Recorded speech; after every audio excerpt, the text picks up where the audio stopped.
Senhoras e senhores, boa tarde. A Ordem dos Advogados do Brasil, seccional de Mato Grosso do Sul, agradece a participação de todos e dá início ao segundo dia do primeiro simpósio virtual da Comissão de Assuntos Agrários e Agronegócio, com o tema Contrato Rural, Novo Paradigma. Gostaríamos de informar que as perguntas deverão ser encaminhadas via chat e ainda pedimos que todos se inscrevam em nosso YouTube, ativando o sininho para receber notificações com as atualizações sobre grandes temas que cercam a nossa sociedade. Convido o senhor advogado Antônio Nunes da Cunha, presidente da Comissão de Assuntos Agrários e Agronegócios dessa seccional e mediador desta live, para dar início aos trabalhos. Boa tarde a todos. É com muita alegria e satisfação que vamos hoje para o segundo dia do nosso simpósio virtual da Comissão de Assuntos Agrários e Agronegócios. E já começamos o trabalho, já agradecendo aqui a presença de dois estimadíssimos colegas, Dr. Tiago Chianca, membro da nossa comissão, Dr. Juliano Mosena, também palestrante hoje, membro da comissão, amigos de longa data e pessoas que são renome na área do direito agrário, do agronegócio, que hoje vem compor juntamente a nossa mesa virtual para debater sobre o contrato rural. Nosso tema hoje, basicamente, trabalhamos com a base do direito agrário, do agronegócio, que são os contratos rurais típicos. Os contratos rurais típicos, eles basicamente são contratos regulamentados pelo Estatuto da Terra, pelo decreto que regulamenta o Estatuto da Terra, e hoje, cada vez mais, vai tendo uma carga muito forte pela orientação que é dada pela jurisprudência, e principalmente os tribunais superiores. Cada dia mais, o Poder Judiciário tem um papel ativo na composição dos entendimentos e da orientação dos anseios da sociedade dos núcleos específicos. Então, dentro dessa perspectiva, organizamos hoje esse evento para justamente trazer um pouco da leitura do que seriam efetivamente o contrato rural na sua regulamentação, nas suas minúcias, e também trazer também essa nova perspectiva. E aproveitando também uma peculiaridade que o doutor Juliano Mosena, ele, além de ter formação técnico-jurídica, ele mesmo é produtor e tem a família ligado ao comércio ligado ao produtor rural. Então, pode dar também uma visão ímpar para a gente do outro lado da realidade de quem vivencia a normatização. Então, dentro desse contexto, trabalhamos conjuntamente a visão do novo paradigma, justamente. E não poderia aqui deixar de agradecer e fazer menção ao nosso presidente, doutor Mansur, também a doutora Eclair Nantes, que possibilitaram a realização aqui dos nossos trabalhos e do nosso simpósio. Então, de pronto, já devolvo a palavra para o cerimonial para fazer a apresentação dos nossos palestrantes e para que a gente possamos começar os trabalhos. Muitíssimo obrigado. Convidamos para proferir sobre o tema conjuntamente o senhor advogado Tiago Chianca Oliveira, especialista em Direito Processual Civil e Direito Público com atuação nos ramos do Direito Agrário, Civil e Público, membro da Comissão de Assuntos Agrários e Agronegócios da Ordem dos Advogados do Brasil, seccional de Mato Grosso do Sul. O senhor advogado Juliano Gradazzo Catelan Mosena, especialista em Direito Ambiental pela UCDB, pós-graduado no MBA LLM, em Direito Empresarial pela Fundação Getúlio Vargas, pós-graduado no MBA em Direito Agrário e Ambiental pelo IBMEC Rio, curso de extensão em contratos pela Escola Paulista de Direito, secretário adjunto da Comissão de Assuntos Agrários e Agronegócio da Ordem dos Advogados do Brasil, seccional de Mato Grosso do Sul, vice-presidente da Ordem dos Advogados do Brasil, seccional de Mato Grosso do Sul, na subseção de São Gabriel do Oeste, sócio do escritório Mosena Amorim Advogados Associados e agricultor. Por favor, senhores, fiquem à vontade. Boa tarde a todos. Primeiramente, é uma satisfação estar participando desse primeiro seminário virtual da nossa Comissão de Assuntos Agrários e de Agronegócio da nossa OAB Mato Grosso do Sul. Quero aqui externar meus cumprimentos ao nosso presidente Mansur Carmuche, por meio de quem saúdo todos os membros da diretoria, membros de comissões, e parabenizar o Dr. Mansur pelo exemplo como vem conduzindo a nossa OAB, uma gestão democrática, séria, voltada para os advogados do Mato Grosso do Sul. Cumprimentar também o presidente da nossa comissão, o Dr. Antônio, uma pessoa também que sempre deixa as portas abertas para a comissão, para os membros da comissão. E também parabenizar aqui também o nosso colega, Dr. Juliano Mosena, que além, como já foi dito, ser um operador do direito agrário, é um produtor rural. Obrigado, doutor. Gostaria também de estender os cumprimentos ao nosso queridíssimo presidente Mansur e toda a diretoria da OAB, sempre facilitando o acesso das pessoas à informação e facilitando para que a gente possa trazer eventos cada vez melhores para o nosso estado. Gostaria de cumprimentar o presidente da nossa Comissão de Assuntos Agrários e Agronegócio, doutor Antônio, sempre muito engajado na busca incessante por meios justamente de difundir informação. Agradeço todas as comissões da OAB, todos os presentes, todos os que estão nos assistindo. É uma honra fazer parte desse debate com um profissional tão gabaritado como o Dr. Tiago, e espero poder aprender um pouco com cada um de vocês e conseguir passar alguma coisa aí com relação à teoria e também à prática de ambos os lados, como bem pontuou o Dr. Tiago. Muito obrigado. Bom, então vamos ao nosso tema, né? Aqui eu quero registrar que nós vamos aqui procurar fazer um debate sobre o tema, sobre as novas orientações do STJ, as questões práticas do dia a dia, do produtor rural, do operador de direito.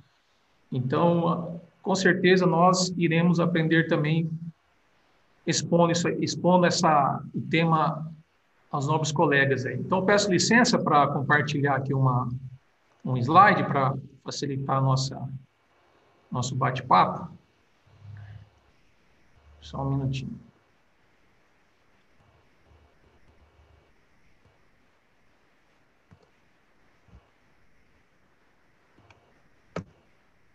Então, vamos lá. Nosso tema é sobre contrato agrário e um novo paradigma. Mas antes de nós chegarmos ao atual momento, porque passa hoje os contratos agrários, nós precisamos antes retomar algumas definições, uns conceitos, a legislação aplicável aos contratos agrários típicos que hoje nós temos, que é o arrendamento e a parceria. Os contratos, como todos os contratos, eles são instrumentos que procuram reger as relações pessoais, negociais, e no caso do direito agrário, a relação entre o proprietário da terra e o produtor rural que irá explorar essa terra. E como todos os demais contratos, ele precisa estar presentes os princípios norteadores do direito civil, que são agente capaz, objeto lícito, determinado e a forma prescrita ou não em lei. Hoje a legislação aplicável, ela versa de 1964. Até essa data, a legislação era o Código Civil de 2016, onde eles definiam os prédios rústicos. E nos anos 60, foi aprovado três normas praticamente, né, que é o Estatuto da Terra, as normas gerais de direito agrário E o principal, que é o decreto regulamentador, que é o decreto 59.566/66. Essa é a principal norma dos contratos agrários. Essa norma, esse decreto que rege o contrato de arrendamento e o contrato de parceria no nosso ordenamento jurídico hoje.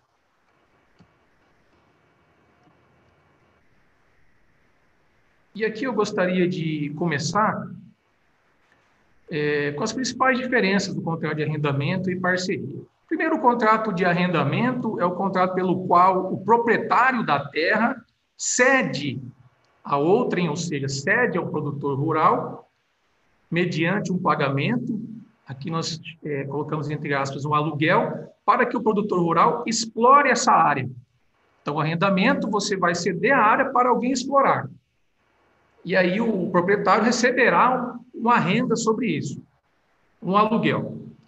E já na parceria, não. A parceria será desenvolvida, será praticada a atividade rural entre o proprietário da terra e o parceiro outorgado, que seria o produtor rural.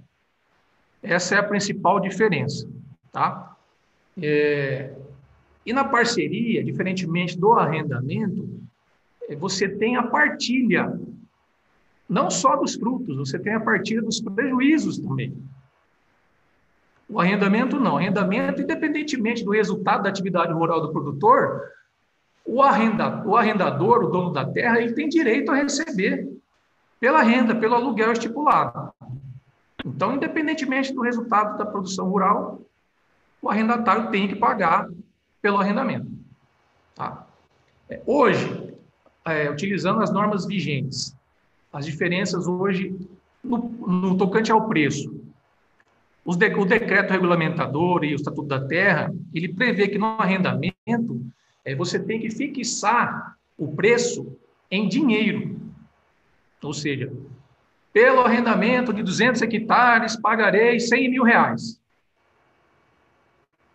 O pagamento, aí sim, pode ser em produto ou em dinheiro.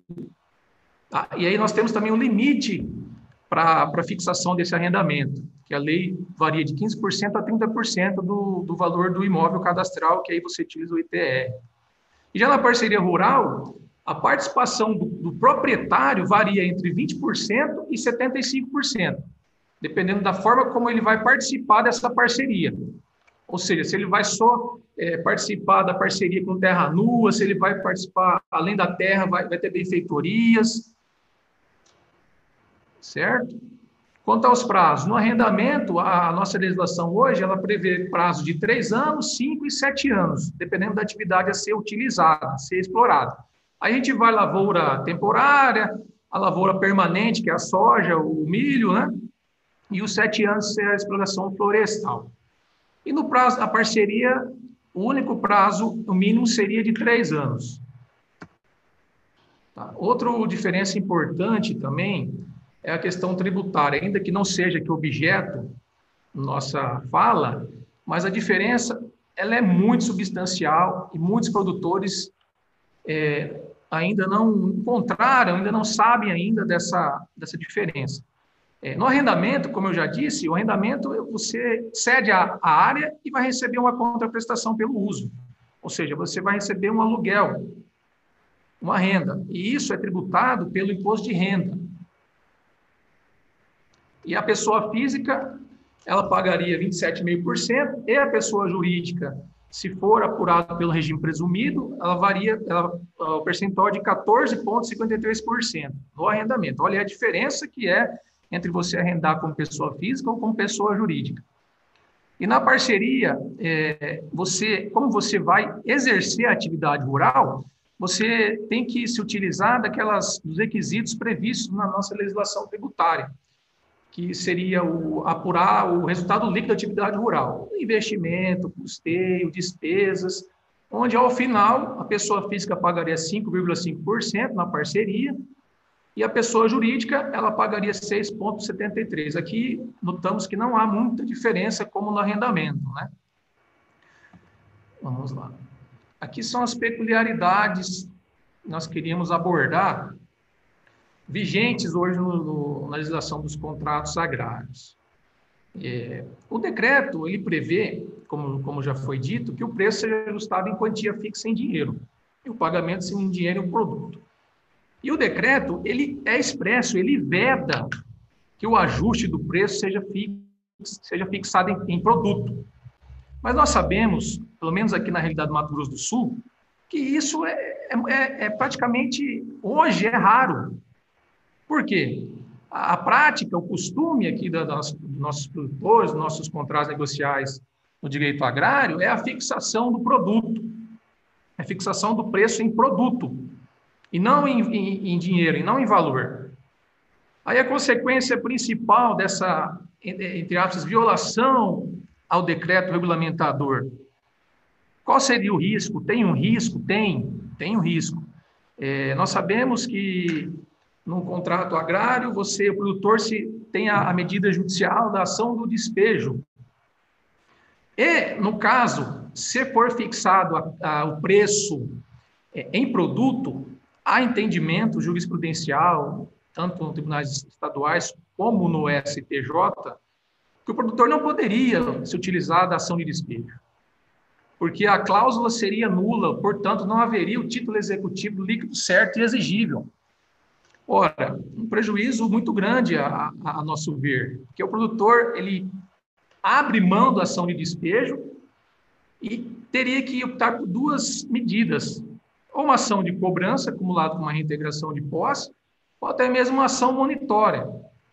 Então, o prejuízo é muito grande para o produtor, ele não optando seguindo essas regras do decreto. Mas isso, claro, vai depender também do judiciário, de cada juiz da comarca, cada juiz tem um entendimento, tá certo? Seguindo adiante. E no caso de uma parceria rural, aqui é uma pergunta, o produtor, numa parceria rural, no caso o proprietário, pode ser fixado uma quantidade fixa de soja ou milho, por exemplo? A resposta é sim, pode. Isso aqui está no Estatuto da Terra, as partes podem prefixar um valor fixo, só que, ao final, tem que ser feito o ajuste, tem que ser feito ali a partilha. Às vezes pode acontecer de o parceiro outorgado, o parceiro outorgante, ou seja, o proprietário da terra, ter até que devolver o que ele recebeu a mais, ou então, o contrário. Às vezes, a atividade foi muito boa, foi muito rentável, vai ter uma sobrepartilha dos frutos. Isso, doutor. Assim, só vou fazer uma intervenção rápida aqui. Aqui, a intenção do legislador foi proteger a terra, o bom uso da terra, e atendendo também a função social da propriedade, preservando o produtor hipossuficiente, as questões ambientais. Aqui nós temos o entendimento do STJ que o prazo mínimo do contrato de arrendamento ele é irrenunciável, não pode ser afastado pela vontade das partes. Outra questão também muito corriqueira, que também muitos contratos não se vê essa cláusula, é a possibilidade de reajuste do preço fixado, o reajuste anual. É possível, o decreto autoriza o artigo 16, né?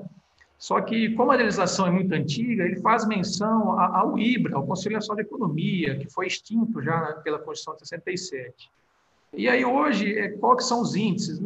Você pode se utilizar qualquer índice, desde que seja regulamentado e legal. No caso, trago aqui o exemplo de dois, que seria o IGPM e a TJLP, né, que é regulamentada pelo Conselho Monetário Nacional. Doutor Juliano, quer ponderar alguma doutor, questão? Desculpa a intervenção aí, é só quando o doutor bem explanou sobre as diferenças entre o arrendamento e a parceria, uma coisa que a gente vê bastante na prática, uma situação bastante corriqueira, são os produtores que buscam fazer a parceria com um valor fixo, porém, eles não fazem esse ajuste ao final da colheita, o que pode demandar aí até mesmo problemas jurídicos futuros e N outras consequências. Então, é sempre uma surpresa quando a gente explica para o cliente que há a necessidade dessa... quando é parceria. Você é parceiro naquela produção. Então, se você produziu a mais, você vai ter que pagar a mais até o percentual combinado.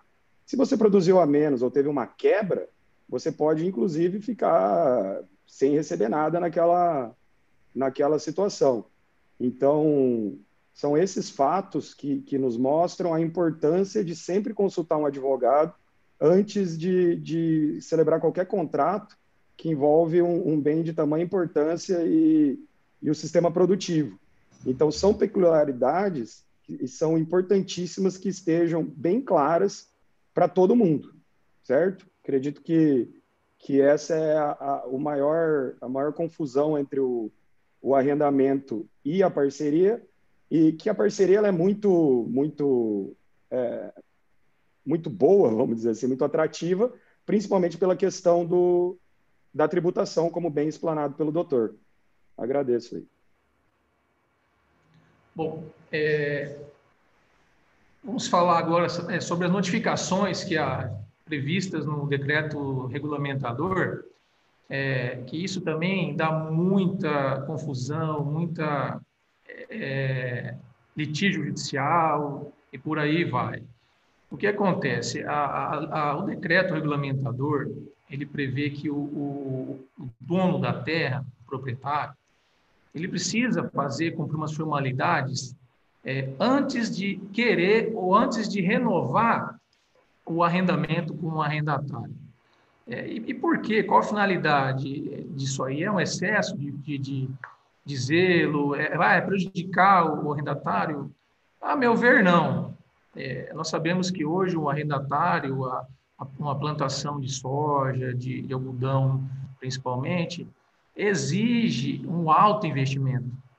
Então, às vezes, o arrendatário ele pega uma propriedade que está abandonada, ele assume essa terra por 3 anos, e aí, em 3 anos, o dono da área vê que a fazenda lá foi transformada, e aí ele não quer mais o arrendamento, eu vou arrendar. Então, acho que isso é uma segurança para o arrendatário, né? Uma proteção, né? Uma proteção.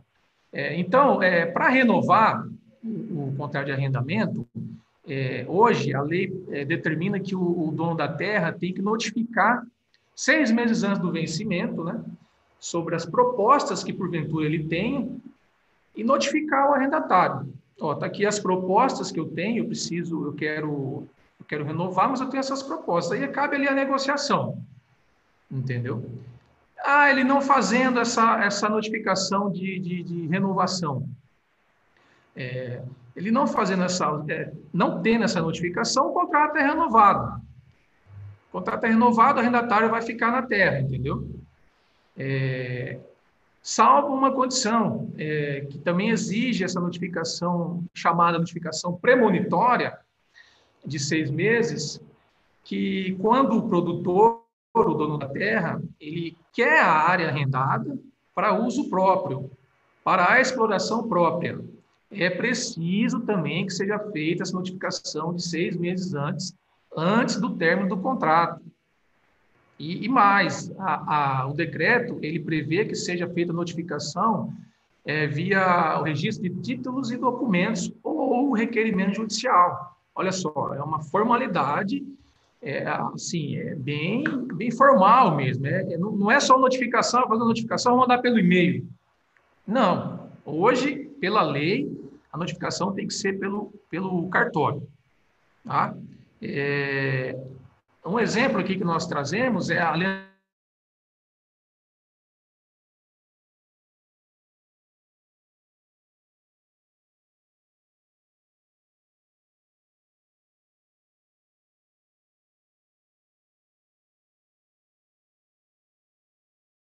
outra notificação também que é preciso ser feita é quando for alienado o imóvel. Tá? O arrendatário, ou seja, a pessoa que está lá explorando a terra, ele precisa ser notificado, ele tem preferência na aquisição da terra. Ele tem preferência. Não sendo feito, o dono da terra não avisou o arrendatário. A lei garante a ele que no prazo de 6 meses, após a transcrição da matrícula, ele pode ir lá depositar o preço e reaver o imóvel para si. Olha só, eu confesso que não sei se já aconteceu isso, mas eu nunca me deparei com essa situação de alienação dessa forma. E puxando, fazendo mais um registro, que o doutor Juliano também vai comentar, essa questão da notificação premonitória acontece muito até hoje, acontece demais, a todo momento chega, já peguei vários casos também que o produtor não fez a notificação premonitória, e aí o produtor, mas e agora, o que eu vou fazer, como que eu vou tirar, e o arrendatário, logicamente o arrendatário não foi lá, você não vai fazer a notificação para mim? Não vai fazer isso, não vai, ele está lá plantando, ele está seguindo a vida dele, está colhendo, entendeu? Aí, na hora eu preciso da terra, não, você não me notificou, vou continuar aqui na sua área produzindo. Então, isso é uma questão muito séria, parece até ser vamos dizer que uma simples, mas acontece muito na prática dessa ausência dessa notificação, principalmente quando o dono da terra quer explorar a área, entendeu? Exatamente, doutor. Muito bem colocado. Essa é uma questão, eu chego a arriscar assim dizer corriqueira. Já foram várias consultas nesse sentido. O produtor acaba chegando no escritório com o contrato já vencido e falando, o contrato venceu, ele não desocupou a terra. A primeira pergunta que é feita, o senhor procedeu à notificação? Ah, não, tinha que notificar? E aí, quando a gente explica que tinha que ter efetuado a notificação por conta das situações específicas, ele acaba falando que não sabia e acaba perdendo o direito de retomada ou de utilizar aquela área naquela próxima safra. Acaba tendo que deixar o contrato renovado. Então, assim, mais uma vez, a importância de sempre que for fazer algo relacionado a qualquer tipo de contrato, na verdade, é importante uma consultoria especializada, que possa dizer todas essas particularidades de antemão, para evitar que problemas como esse, já amplamente debatidos no judiciário, possam ocorrer e prejudicar o proprietário da terra, que é geralmente quem deixa de realizar essa notificação. Perfeito. Aqui um exemplo prático, pessoal, de um caso que chegou ao STJ, que não foi feita a notificação e não foi, logicamente, conferida a emissão na posse, não foi conferida o despejo, e a consequência é a renovação automática. Imagina hoje um produtor que vem aí arrendando sua terra há 10 anos, onde o preço da soja era X, e hoje nós sabemos que o preço da soja está muito bom, né, doutor Juliano? O doutor Juliano pode até confirmar isso aí, nunca teve tão alto o preço da soja, ainda que isso seja por conta do dólar, e logicamente o dólar vai implicar na hora da produção, na compra dos insumos, mas chama a atenção o preço da soja e o produtor pode pensar assim, não, eu vou voltar a plantar, vou voltar a produzir soja. Ah, o contrato vai acabar daqui 3 meses. E tranquilo, chega lá no último dia, eu quero... E aí, quando você vai deixar a minha área? Aí ele vai ver, consulta um advogado, não tem a notificação. Renovação automática. Infelizmente. Outra questão também que já chegou à STJ, que a gente também já viu muitos casos da notificação ser apenas uma notificação via instrumento particular, mandada via R. A STJ ele já julgou que tem que ser, a notificação tem que obedecer o que está no decreto, tem que ser o registro para o cartório e tudo mais.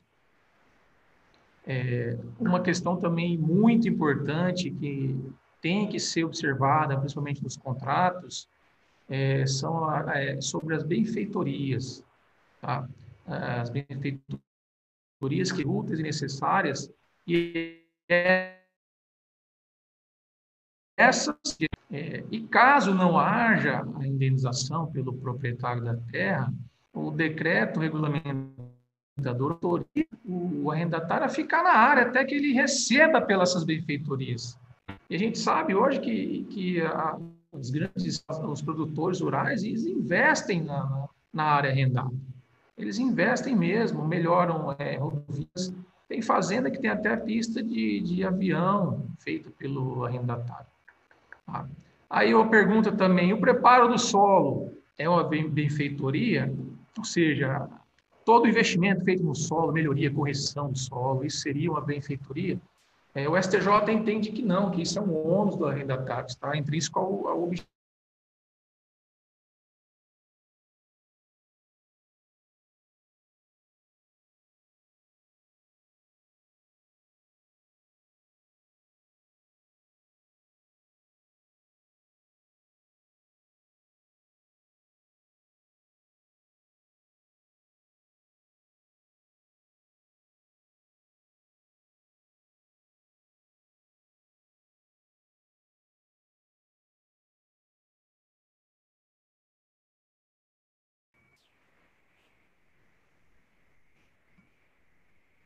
Juliano?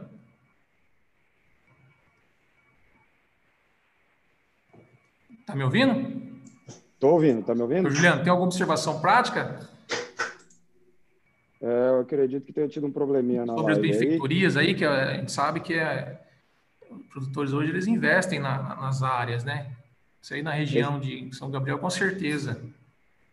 Exatamente, principalmente naquele exemplo que o doutor falou, com relação a quando pega uma área bastante degradada, os investimentos, inclusive os investimentos que não são visíveis, que seria em adubos, outros tipos de fertilizantes, reajuste do solo, que você tem que fazer a readequação do solo, várias outras coisas que são feitas, que elas acabam não sendo contabilizadas na prática. E isso é um fator importantíssimo a ser levado em consideração. Uma coisa é você pegar uma área absolutamente degradada, vamos dizer assim, onde se utilizava para pasto, e você transformar em lavoura. Então, na prática, o que nós vemos, tá, hoje, que é bastante comum, principalmente aqui na nossa região, é que os contratos são feitos com um arrendamento muito baixo e, às vezes, inexistente nos primeiros anos, que seriam os anos onde os investimentos seriam maiores, e ele vai aumentando gradativamente de acordo com o que seria uma forma de indenização por essas benfeitorias. E o contrato geralmente é feito muito mais longo do que o prazo mínimo, até mesmo para garantir que aqueles investimentos possam ser aproveitados pela pessoa que o fez. Mas, como é de praxe, nem sempre isso é observado e alguns problemas ocorrem, quando, inevitavelmente, o judiciário tem que ser buscado, e aí, às vezes, nós estamos falando aí de anos de discussão até que venha algum tipo de solução. Perfeito. Pulando agora, pessoal, para as questões práticas, as cláusulas contratuais, uma pergunta que vamos deixar aqui no ar e vamos responder, logicamente, mas os contratos agrários, eles podem ser pactuados de forma verbal? Por incrível que pareça, no decreto autoriza essa pactuação verbal. Contudo, ainda que verbal, presume-se estipuladas, ou seja, presume-se pactuadas as cláusulas obrigatórias previstas no artigo 3 do regulamento. Hoje, eu não sei, dependendo do arrendamento, mas eu acho difícil ter um contrato verbal de arrendamento, né, de parceria. Eu acho que não sei, não. Eu acho, crer que não tenha, mas a lei autoriza. Tá? E além das cláusulas do contrato previsto no artigo gerais, do objeto, dos contratantes, do imóvel rural, o que seriam essas cláusulas obrigatórias? Aqui citamos algumas cláusulas que seriam voltadas à proteção social e econômica dos arrendatários, né?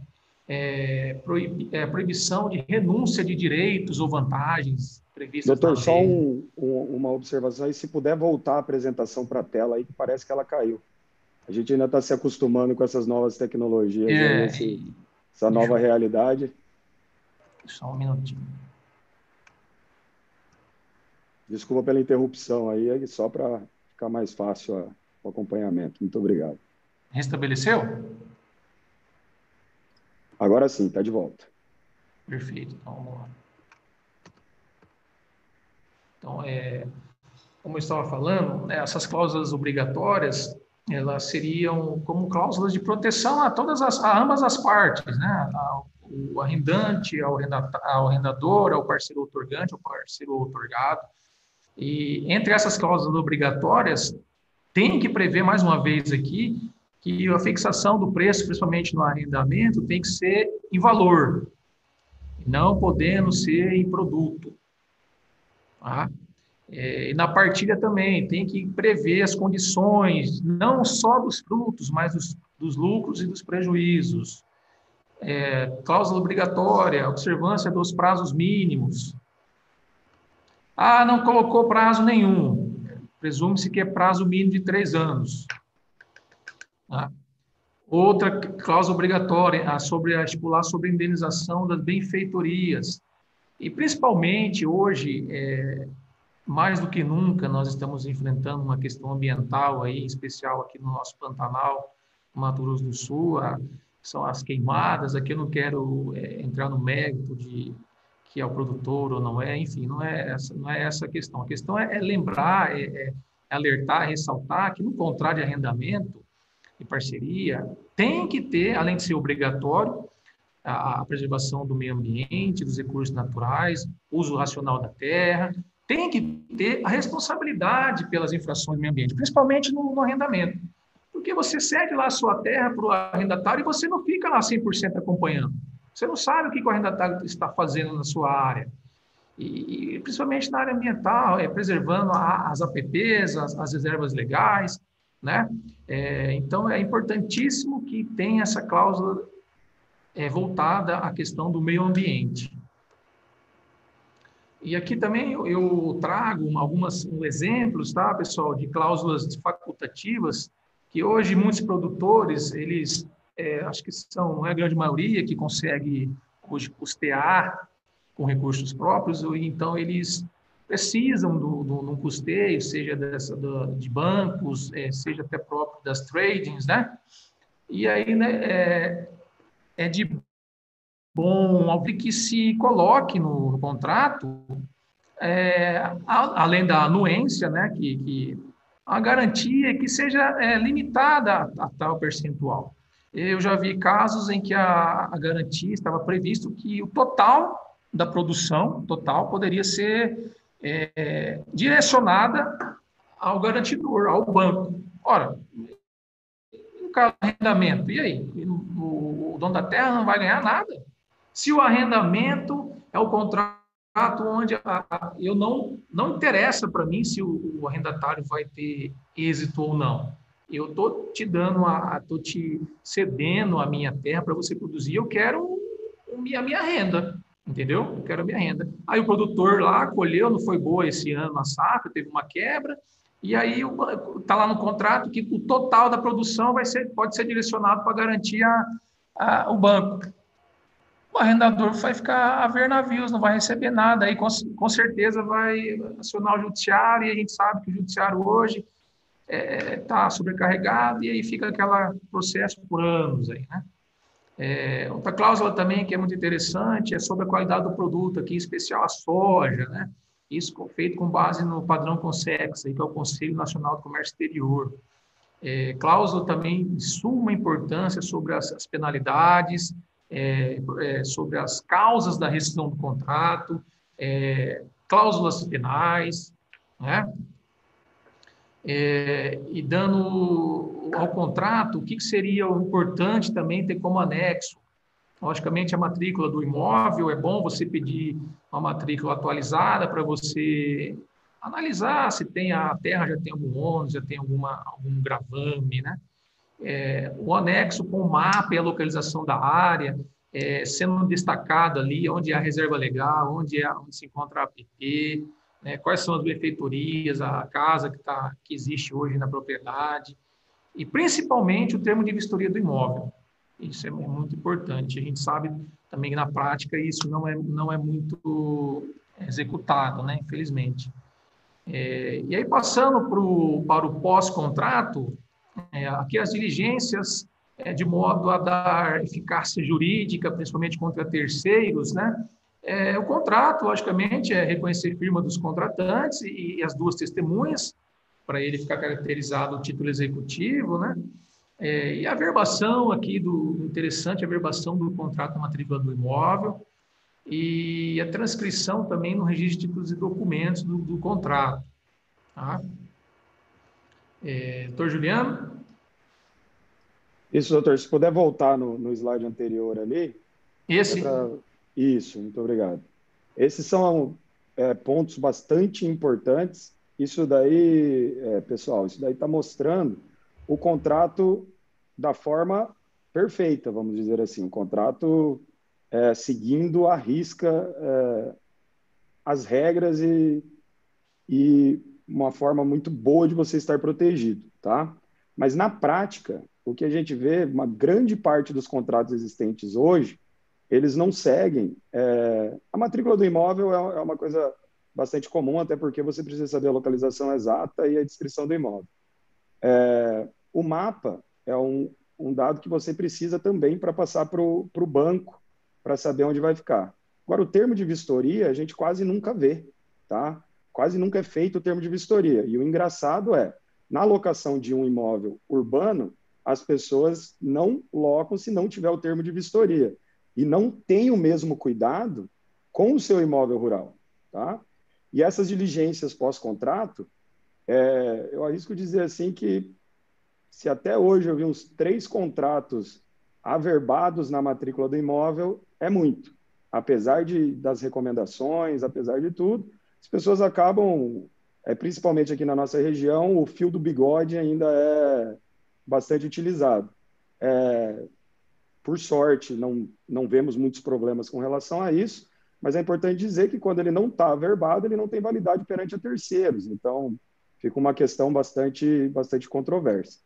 E voltando à questão da anuência, além da anuência nos contratos, é bastante comum nós vermos na prática as cartas de anuência separadas. Tem sido até uma exigência dos bancos, quando das operações rurais, que exista essa carta de anuência separada, mesmo se tiver expressa no contrato. Tá? É uma exigência, pelo menos até hoje, da maioria dos bancos que eu já vi. Então, e nessa anuência separada, por mais que na anuência do contrato conste a reserva do arrendamento, na separada não vai constar. E aí a gente chega naquele problema que o doutor falou. Seria uma questão que teria que ser resolvida no judiciário com anos de espera aí para ter uma solução. Então, e outra coisa, você deve estar se perguntando, por que tem a qualidade do produto como cláusula facultativa se você não pode fazer o pagamento em produto? No final, nós vamos explicar quanto a isso, então fiquem atentos aí até o final da palestra, que no final nós vamos explicar tudo isso. Muita gente deve estar confusa com relação